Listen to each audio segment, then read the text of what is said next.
Okay,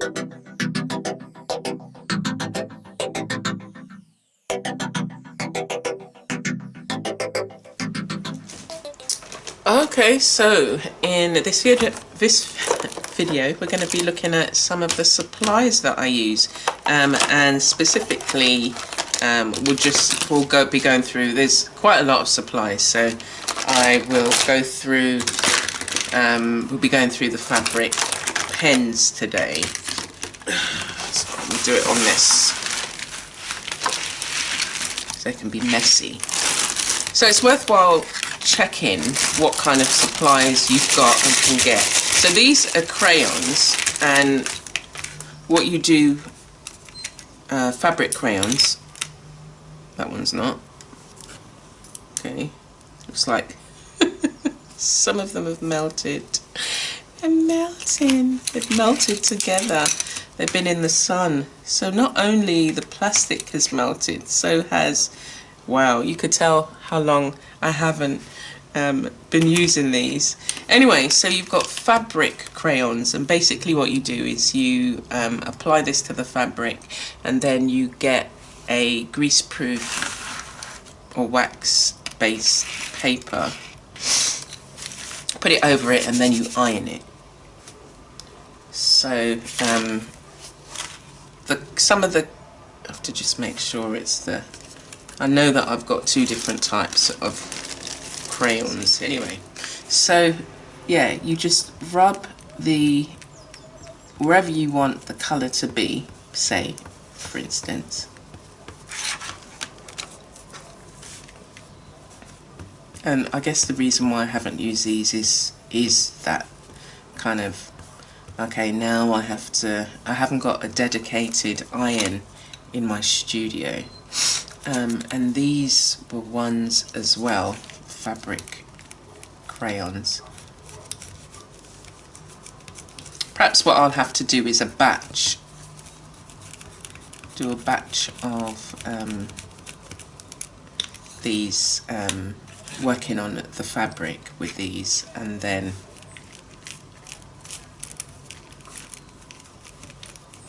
just iron them all. Okay. I'm going to have to check these out. And maybe you can even experiment. Maybe you can even use like some of the wax, the actual Crayola crayons. I mean, because they do go on the fabric, and if you iron it, it's not to say that you're going to be using it for large pieces of work, but it's just another one of the supplies that you can use. And this is an example of, if you don't use your supplies, you can lose them, because to tell you the truth,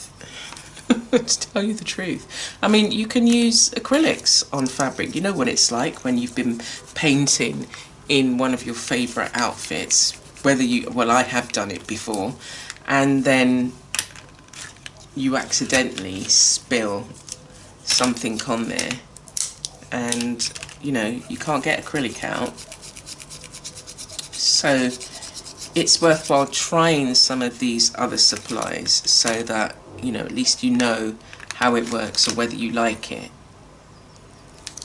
Wow, look, this is really okay, so let's see this orange. Got this orange up here. So it goes on quite nicely, nice and smooth on fabric. So it's worthwhile, yeah, as I said, it's worthwhile giving it a try, and seeing how you get on, or, you know, just trying different techniques, and then seal it with the iron. So that's that. And so the other thing I went out and did was buy lots of pens, and this was early on my journey of working with fabric. Okay, so these ones, I don't even know which ones they are, because I've taken off the packet, but I think they were more children's based ones. And so they've just got a tip, it's just like a felt tip, and they go on to the fabric like that.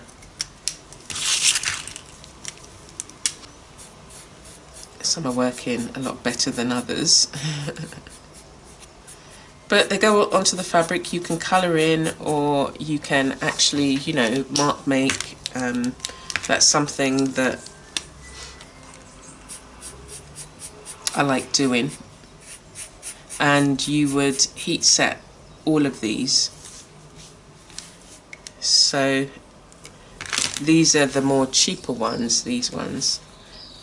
So yeah, I would, on fabrics, like I might have decided to add paint on here, but I might want to just do some colouring in at first, or do some patterns and designs, and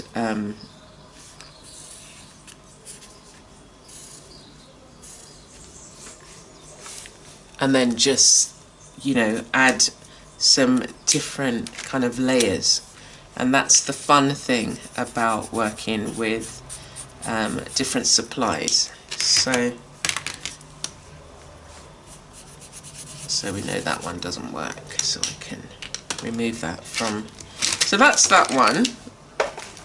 And they all pretty much, these ones are finer and they've got more of a brush. These are by Beryl.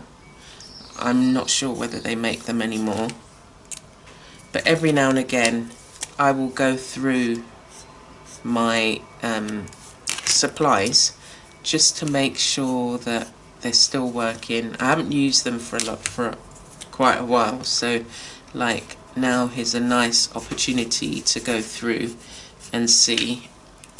That one's not really working. And again, for finer work, or for you know, filling in, these are nice to work with. Okay, let's do this.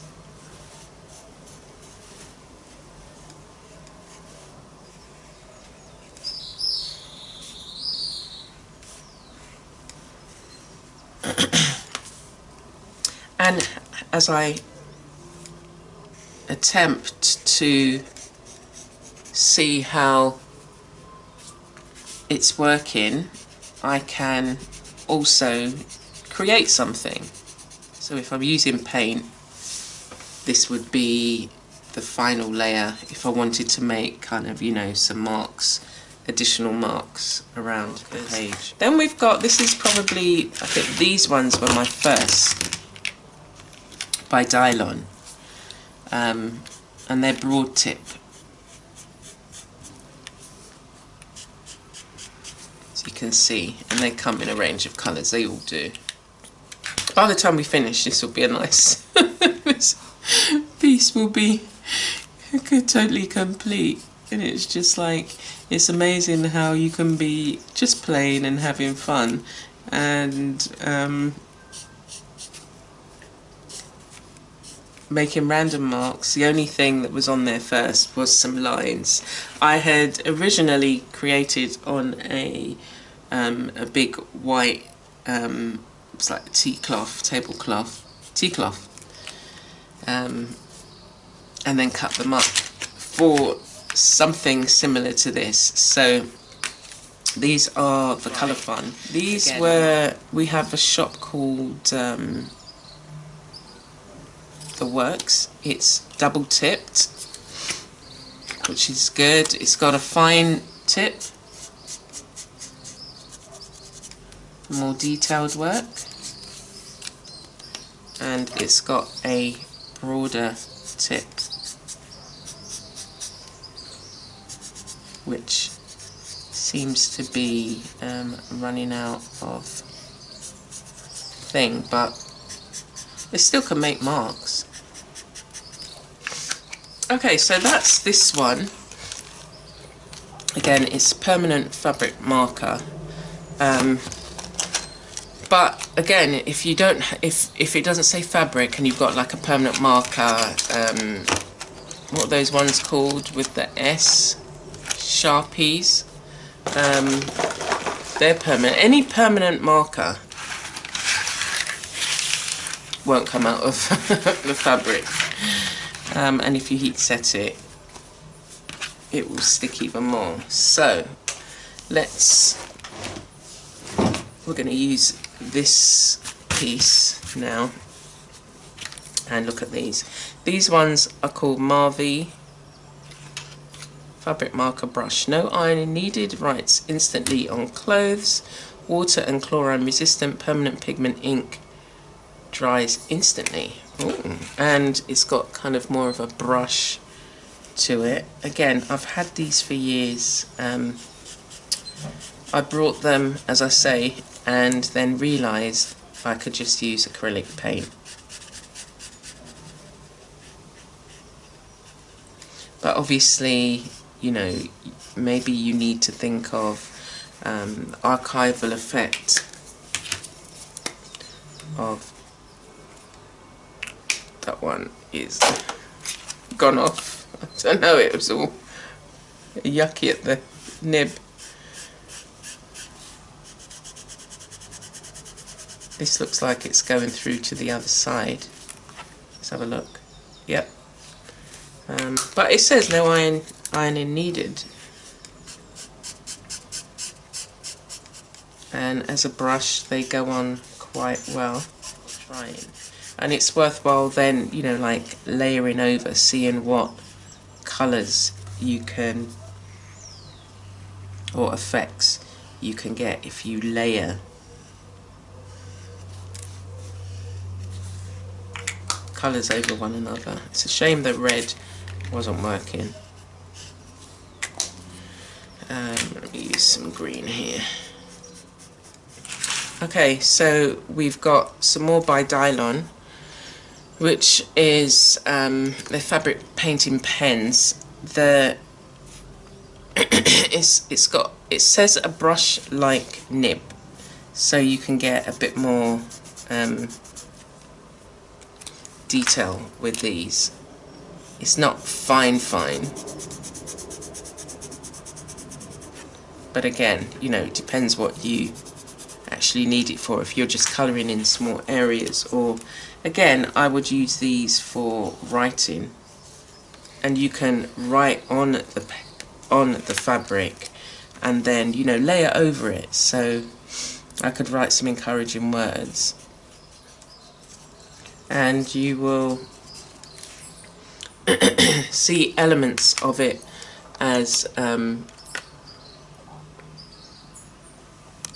you continue to work on the piece. You'd be able to see where I've written, or you'd see parts of the words, which again are how I work on some of my pieces. Okay, the other ones that I found were specifically, like, this is a gel roller for fabric, and like most of my gel rollers, they stop working after a while. Now this, because it had, you know, like a pen, I was just like, oh my god, oh, this one, okay, this is perfect. But I don't have, for some reason, I don't have very good luck with these gel roller pens. This has still got lots in it. And then here are some other fabric pens. You know, like, you can write, you know, like write your name on things, like for the kids, like laundry pens, that's it. So they're other reasonable pens. These again, where I stored them, it wasn't very good, so they're drying up. Maybe if I put some more ink in them. And then I've got this one, which is a laundry marker. Oh, this one's not too bad. But if you want pens that are, you know, like fine pens that you can write on fabric, and especially if, or, you know, draw. So you might be drawing shapes and things like that. These are reasonable, and you know, you can add imagery, mark makings, marks all over. Okay, so that's all my fabric pens and how they look on some of the surfaces. Again, you can get different effects when you combine, you know, different supplies. So I hope that's been useful, and I hope you experiment. Okay, take care for now.